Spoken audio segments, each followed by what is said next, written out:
प्रेरक हिंदी कहानियाँ सुनने के लिए चैनल को सब्सक्राइब कर लीजिए। आज की कहानी है कितने सेब। एक 6 साल के लड़के को टीचर मैथ्स पढ़ा रहे थे। टीचर ने उस लड़के से पूछा कि अगर तुम्हें एक सेब दूं, फिर एक और सेब दूं और फिर से एक और सेब दूं, तो मुझे ये बताओ कि तुम्हारे पास कितने सेब हो जाएंगे। लड़के ने कुछ देर सोचा, फिर उसने जवाब दिया 4।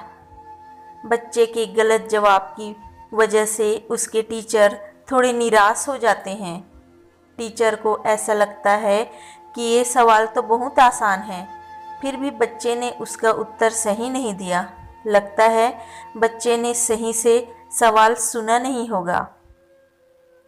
टीचर ने बच्चे को फिर से वही सवाल पूछा, बेटा ध्यान से सुनो, मैं तुम्हें एक सेब दूं, फिर एक और सेब दूं और फिर से एक और सेब दूं, तो बताओ तुम्हारे पास अब कितने सेब होंगे।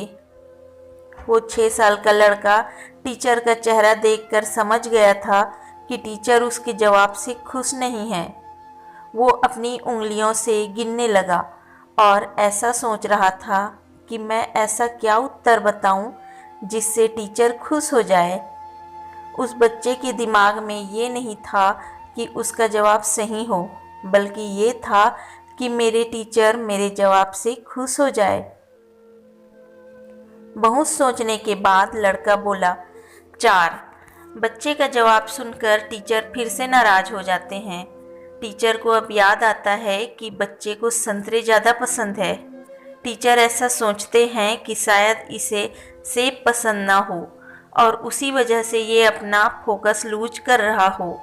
इस बार टीचर बच्चे को प्यार से पूछते हैं, अगर मैं तुम्हें एक संतरा दूं, फिर एक और संतरा दूं और फिर से एक और संतरा दूं, तो तुम्हारे पास कितने संतरे हो जाएंगे।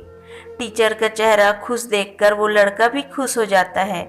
वो अपनी उंगलियों से गिनना शुरू करता है और बोलता है 3।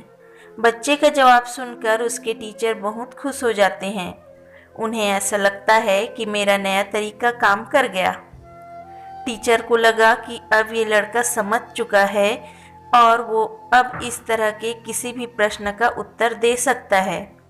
फिर टीचर ने पूछा, बेटा बताओ, मैं तुम्हें एक सेब दूं, फिर एक और सेब दूं और फिर एक और सेब दूं, तो तुम्हारे पास कितने सेब हो जाएंगे।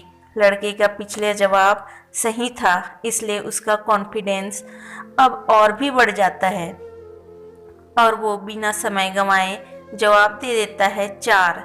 टीचर अब बहुत ज़्यादा क्रोधित हो जाते हैं और उस बच्चे से कहते हैं कि तुम्हारे पास दिमाग है कि नहीं, मुझे समझाओ कि 4 सेब कैसे हो जाएंगे।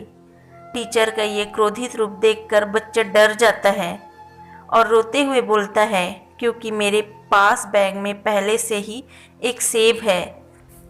हम भी कई बार इस टीचर की तरह सामने वाले का जवाब सुनकर अपना रिएक्शन दे देते हैं और फिर बाद में अपने किए पर पछताते हैं।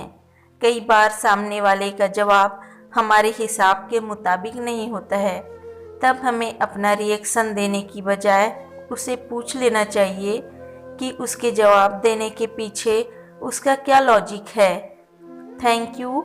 पसंद आया है तो चैनल को सब्सक्राइब कर लीजिए।